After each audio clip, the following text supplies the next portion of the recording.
My name is Yoandis, Napoles. I'm a Cuban immigrant who came here 8 years old from Cuba and is loving the U.S. every day. So, when you come here, the first thing, you get to New Jersey, all of a sudden everything is brown. Everything is just weird because, it's like a different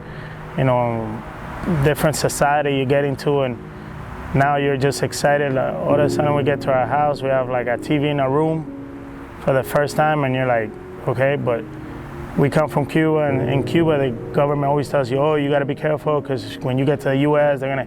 they steal kids, they beat their kids, they do this, they do that. So, you're afraid to go outside. You show up at school. Like I got here in the summer, the end of the summer, and school started right away. So I was like, I show up at school, no one knows how to speak Spanish. No one. It was like a whole area was all like Italians and Portuguese and Greeks.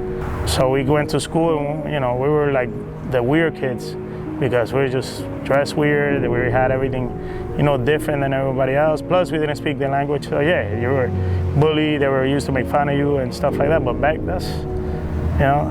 that's been happening forever. There's one thing you can do in life, bro.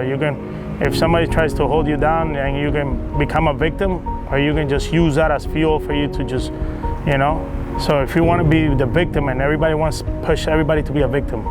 Oh, if somebody talks bad to you, you feel so bad for you, bro. Forget about that. You just use that as a fuel for you to go above them. You know how many times when I was 18, 19 years old, I was already doing pretty good for myself because I always had like a little business mentality, and I was doing it. And when I was like 18 years old, I bought my first, back then, $62,000 car. And I used to drive that. I was like, where are all these 18-year-old kids? They're probably still living with their mom. I was already looking to buy my first apartment. So I was like, you just use, you use it as fuel, man, not to hold you down. Don't use it as brakes on your back. Use it as fuel to like grow and, do better.